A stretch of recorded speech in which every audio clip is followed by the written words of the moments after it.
అందరికీ నమస్కారం. Company law exam దగ్గర పడుతుందా? ఏమాత్రం టెన్షన్ పడకండి. రాబోయే కొద్ది నిమిషాల్లో మనం ఈ సబ్జెక్ట్లో అత్యంత కీలకమైన అంశాలను చాలా సింపుల్గా అర్థం చేసుకుందాం. మీ ప్రిపరేషన్కి మంచి బూస్ట్ ఇద్దాం. అవును, కరెక్ట్. మొత్తం సిలబస్ చూసే కంగారు పడాల్సిన పనేలేదు.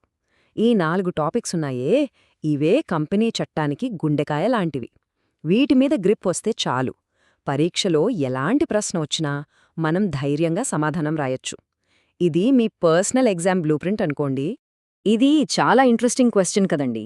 వేల మంది, కొన్నిసార్లు లక్షల మంది అందర్నీ ఒకచోట కూర్చోపెట్టి వాళ్ల అభిప్రాయం అడగడం అనేది అస్సలు సాధ్యం కాదు. మరి అంత పెద్ద కంపెనీలు తమ ముఖ్యమైన నిర్ణయాలను ఎలా తీసుకుంటాయి? ఈ ప్రశ్నే మనల్ని మొదటి చాలా ముఖ్యమైన కాన్సెప్ట్కు తీసుకెళ్తుంది. సరే, అయితే మన మొదటి భాగంలోకి వెళ్ళిపోదాం. సమావేశాలు మరియు తీర్పునాలు. అసలు ఒక కంపెనీ ఎలా నడుస్తోందో అర్థం చేసుకోవాలంటే ఇది బేసిక్ ఫౌండేషన్ అనమాట. వేల మంది వాటాదారుల అభిప్రాయాలు చివరకు ఒక చట్టబద్ధమైన నిర్ణయంగా ఎలా మారుతాయో ఇక్కడే మనం తెలుసుకుంటాం. ఈ స్లైడ్ ఉందే, దీన్ని ఒక గోల్డెన్ చెక్లిస్ట్ లాగా గుర్తుపెట్టుకోండి. ఎగ్జామ్లో దీనిమీద క్వశ్చన్ వచ్చే ఛాన్స్ చాలా ఎక్కువ. ఈ 8 స్టెప్స్లో ఏ ఒక్కటి మిస్ అయినా సరే ఆ మీటింగ్లో తీసుకున్న కోట్ల రూపాయల విలువైన నిర్ణయాలు కూడా చెల్లకుండా పోతాయి. ఇది కేవలం ఒక ప్రొసీజర్ కాదు, కంపెనీ డెమోక్రాటిక్గా నడుస్తోందని చెప్పడానికి ఇదొక లీగల్ ఫ్రేమ్వర్క్. ప్రతి అడుగు చాలా ఇంపార్టెంట్. సో ఆ 8 స్టెప్స్ కరెక్ట్గా జరిగిన తర్వాత వచ్చే ఫైనల్ రిజల్టే ఈ తీర్మానమన్నమాట. ఇది కేవలం ఒక ఒపీనియన్ కాదు, ఇది కంపెనీ మొత్తం ఖచ్చితంగా పాటించాల్సిన ఒక రూల్. కంపెనీ యొక్క అఫీషియల్ వాయిస్ ఇదే. ఇది చూడండి, ఇదొక classic exam question. Ordinary, special రెజల్యూషన్కి తేడాలు ఏంటి? చాలా సింపుల్. డైరెక్టర్ల నియామకం లాంటి రొటీన్ పనులకు సింపుల్ మెజారిటీ, అంటే 50% కన్నా ఎక్కువ ఓట్లొస్తే సరిపోతుంది. కానీ కంపెనీ పేరు మార్చడం, దాని రూల్స్నే మార్చడం వంటి పెద్ద పెద్ద నిర్ణయాలకు మాత్రం 75% మంది ఒప్పుకోవాలి. అదే స్పెషల్ మెజారిటీ. సరే, డెసిషన్స్ ఎలా తీసుకుంటారో చూశాం, బానే ఉంది. కానీ మీటింగ్స్కి హాజరు కాలేని వాళ్ల పరిస్థితేంటి? ఇంకా కంపెనీ లెక్కలన్నీ కరెక్ట్గా ఉన్నాయని ఎవరు చూసుకుంటారు? ఈ సెక్షన్లో ఆ 2 కీలకమైన వ్యక్తుల గురించి తెలుసుకుందాం: ప్రాక్సీలు మరియు ఆడిటర్లు. ప్రాక్సీ అంటే సింపుల్గా చెప్పాలంటే మన బదులు మన ఓటు హక్కును వాడుకోవడానికి మనం పంపే ఒక నమ్మకమైన ప్రతినిధి. ఒక షేర్ హోల్డర్ మీటింగ్కు రాలేకపోయినా వాళ్ల వాయిస్ వినిపించడానికి ఈ ప్రాక్సీ సిస్టమ్ చాలా హెల్ప్ అవుతుంది. డెమోక్రసీలో ప్రతి ఓటుకి విలువున్నట్టే కదా. ఇక ఆడిటర్ విషయానికొస్తే వీళ్లు కంపెనీకొక ఫైనాన్షియల్ వాచ్ డాగ్ లాంటివాళ్లు. కంపెనీ ఆర్థిక వ్యవహారాలు ట్రాన్స్పరెంట్గా ఉన్నాయా, లెక్కల్లో ఏమైనా తప్పులు జరుగుతున్నాయా అని చెక్ చేసి షేర్ హోల్డర్స్కి ఒక రిపోర్ట్ ఇస్తారు. వాళ్ల ఇండిపెండెన్స్, వాళ్ల నిజాయితీనే వాళ్లకి బలం.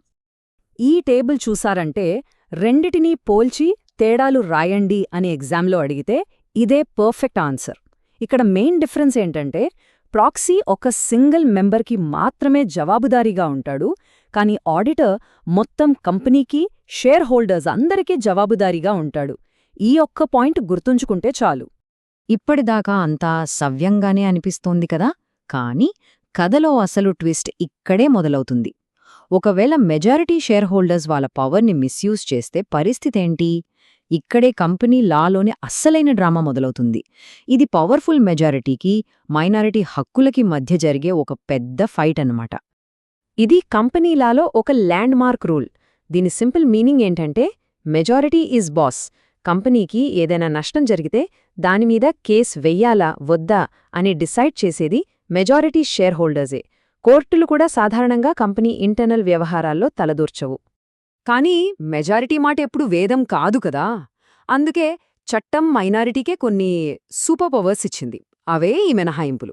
ఉదాహరణకి అల్ట్రా వైరస్ యాక్ట్స్ అంటే కంపెనీ తన అధికార పరిధి దాటి ఏమైనా పనులు చేస్తే ఒక్క మైనారిటీ షేర్ హోల్డర్ ఉన్నా సరే కోర్టుకు వెళ్లొచ్చు. ఈ మినహాయింపులు మైనారిటీ హక్కులకు ఒక రక్షణ కవచం లాంటివి. ఈ లిస్ట్లో అణచివేత లేదా ఒప్రెషన్ అనేది చాలా పవర్ఫుల్ పాయింట్. ఇది కేవలం ఒపీనియన్ డిఫరెన్స్ కాదు, మెజారిటీ తమ పవర్ని ఉపయోగించి కావాలనే మైనారిటీని తొక్కేయడం.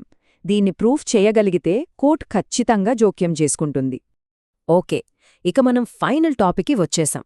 ఒక కంపెనీ లైఫ్ సైకిల్లో జరిగే పెద్ద పెద్ద మార్పులు అంటే రీస్ట్రక్చరింగ్ నుండి దాని ముగింపు వరకు జరిగే ప్రాసెస్లను ఒకసారి చూద్దాం. కంపెనీలు ఫైనాన్షియల్ ప్రాబ్లమ్స్లో ఉన్నప్పుడు వాటిని కాపాడటానికి 2 దారులున్నాయి. ఇంటర్నల్ రీకన్స్ట్రక్షన్ అంటే ఉన్న కంపెనీకే ఒక పెద్ద సర్జరీ చేసి బాగుచేయడం లాంటిది. కానీ ఎక్స్టర్నల్ రీకన్స్ట్రక్షన్ అంటే పాత కంపెనీని పూర్తిగా పక్కన పెట్టేసి దాని ఆస్తులతో ఒక బ్రాండ్ న్యూ కంపెనీని స్టార్ట్ చేయడమన్నమాట. ఈ తేడా గుర్తుంచుకుంటే చాలా ఈజీ. విలీనం లేదా అమాల్గమేషన్. సింపుల్గా చెప్పాలంటే ఇది 2 కంపెనీల పెళ్లిలాంటిది. 2 కలిసి ఒక పెద్ద ఇంకా పవర్ఫుల్ కంపెనీగా మారతాయి. మార్కెట్లో కాంపిటీషన్ని తట్టుకోవడానికి, ఖర్చులు తగ్గించుకోవడానికి ఇలాంటివి చేస్తుంటాయి. కంపెనీ జీవితంలో చివరి దశలివి. డార్మెంట్ కంపెనీ అంటే కోమాలో ఉన్న కంపెనీ అనుకోవచ్చు. ఫ్యూచర్లో మళ్ళీ యాక్టివేట్ అవ్వొచ్చు. కానీ డిఫంక్ట్ కంపెనీ అంటే అఫీషియల్గా డెడ్. దాని కంపెనీల రిజిస్టర్ నుంచే తీసేస్తారు. ఎగ్జామ్లో ఈ రెండింటి మధ్య తేగ అడగడానికి మంచి స్కోప్ ఉంది. సో ఫైనల్గా ఈ ప్రశ్న గురించి ఆలోచించండి. మొత్తం కంపెనీ చట్టం ఈ ఒక్క బ్యాలెన్సింగ్ యాక్ట్ చుట్టూనే తిరుగుతుంది. వేగంగా నిర్ణయాలు తీసుకునే మెజారిటీకి పవర్ ఇవ్వాలా, లేక అన్యాయానికి గురయ్యే అవకాశమున్న మైనారిటీ హక్కులను కాపాడాలా? ఈ బ్లూ ప్రింట్ మీ ఎగ్జామ్ ప్రిపరేషన్లో చాలా హెల్ప్ అవుతుందని నమ్ముతున్నాను. All the very best.